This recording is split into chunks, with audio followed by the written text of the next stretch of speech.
Hello everyone, and welcome back to your daily government and financial news update. In today's video, we'll be discussing the $1,371 that SSI couples will be receiving next year. We'll also be going over one bill that hopes to reform SSI, which would boost their benefits by over $200 per month. This would be both for single individuals and for couples. And finally, we also go over some updates in the stock market and Bitcoin. Now, as always, I'm definitely interested in hearing your thoughts on everything, and I wanted to quickly thank everyone for giving my videos likes and sharing them, as that certainly helps push these videos out to other people like you. Okay, so the official numbers are in for those currently receiving Supplemental Security Income payments, and for 2023, single individuals will be receiving $914 per month, and for couples, their max will be $1,371. This, of course, is due to the 8.7% cost of living adjustment, which is a guarantee. There's nothing that needs to be signed into law. This money is guaranteed, which means for individuals, of course, you should be receiving a raise of right around $73 per month, which certainly isn't bad, and over a year comes out to $876 more. This, again, is pretty great. I mean, receiving $876 more over an entire year will certainly be helpful, even with inflation rising as much as it has. So, grocery prices, gas, everything is a lot more expensive. Well, now, at least with this extra money, it'll become a little bit more affordable, at least I hope. Now, for couples, SSI benefits will be rising by $110 per month, which over a year does come out to $1,320 more. Again, this is a pretty solid increase, and even with inflation eating away at most of the dollars, hopefully at least you're able to catch up somewhat, where the price of everything at the grocery store, the price pretty much everywhere is going up, but hopefully with this cost of living adjustment, at least it helps just a little bit, and it's certainly better than nothing at all. Of course, as you probably noticed, something is and has been off about the payments going to individuals and couples for quite some time. For individuals, for instance, they'll be eligible to receive a max payment of $914 per month next year. So for couples, just logically speaking here, you would think they would receive double that amount, which would be $1,828.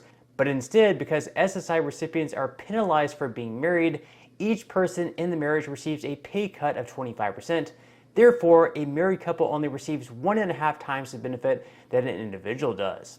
Not only that, but the monthly resource limit also penalizes those who get married by allowing single individuals to have $2,000 in assets, but only allows married couples to have $3,000. So last I checked anyways, $3,000 is not double that of $2,000, so that's obviously a pretty huge problem. I mean, married couples should have asset limits of at least $4,000 if you're going to allow single individuals to have an asset limit of $2,000.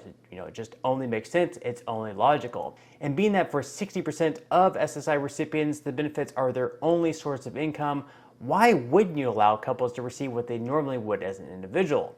Also, why would you punish the amount of assets they could have if they get married? Because let's face it, unfortunately, a lot of these beneficiaries are already struggling a good bit here, so by limiting the amount that they can save even more is really only hurting them more. Now, there is currently one bipartisan bill currently in the Senate that would at least change the asset limits. So in the SSI Restoration Act, the asset limits for SSI would be increased both for individuals and couples. So for individuals, the asset limit would be raised up to $10,000. And for couples, they would actually be thinking logically and making it double that amount at $20,000. Keep in mind here, this asset limit has not been updated at all since the 1980s, so that's nearly 40 years that they haven't increased that limit, even though inflation has gone up nearly every single year since then. Now, according to the Center on Budget and Policy Priorities, if they had raised the limits each and every year to adjust for inflation, individuals would be able to have as much as $9,000, and couples would be able to have around $13,500. And why they never adjusted the amount of assets SSI recipients could have for inflation, I have no clue. It's almost like lawmakers just really don't care. Now, other than raising the asset limits, this bill would also eliminate another marriage penalty for SSI recipients. That is the total amount they receive each month in benefits, so married couples would receive double the benefits of individuals. This means that if individuals are eligible to receive $700, married couples would receive $1,400. Again, this is the obvious thing to do in my mind, as there's really no good reason on why couples should be receiving less money per person as they would be had they not gotten married. Furthermore, the bill would also eliminate benefit reductions that penalize beneficiaries who receive in-kind help from friends or family, such as perhaps groceries or a place to stay. And finally, and perhaps best of all, the bill, if passed of course, would raise benefits up to 100% of the federal poverty line, which for 2022 was $13,590. This would also be indexed to inflation for the future, so anytime the federal poverty line does increase, the benefits would see a jump as well. So for 2023, as mentioned, individuals will be receiving a max payment of $914 per month, or $10,968 annually. If these benefits were boosted to the federal poverty line of $13,590, recipients of SSI would see an annual increase of $2,622. So just putting this over a month, this increase would come out to right around $218.50, something that would definitely be welcoming news for most recipients. I mean, you look at a bill by Bernie Sanders, which we've talked a lot about on this channel, and in this bill by Sanders, they would be increasing benefits by $200 per month, and that one seems pretty dang generous to a lot of people. This one, however, in the SSI Restoration Act, if passed, would increase the benefits by even more. Now again, this would be a bill that would need to be passed through both chambers. It would have to pass through the House, it would have to pass through the Senate, so it's nothing for certain. However, this bill is definitely one we'll need to keep an eye out on. Oh, and I almost forgot to mention this bill would also update the SSI income rules so that individuals would be able to earn up to $399 a month from working and up to $123 per month in assistance from other sources, including Social Security, veterans benefits, and pension payments, all these without being subject to their benefits being reduced.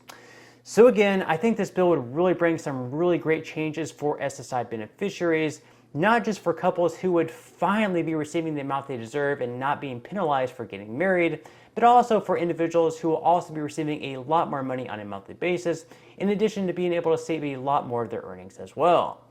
But as always, I am definitely curious what all of you guys think. Would these changes be something that you could fully support, something that you could really get behind, or are there even more changes that you would like to see them make in regards to SSI benefits? So as always, let me know what your thoughts are in the comment section below.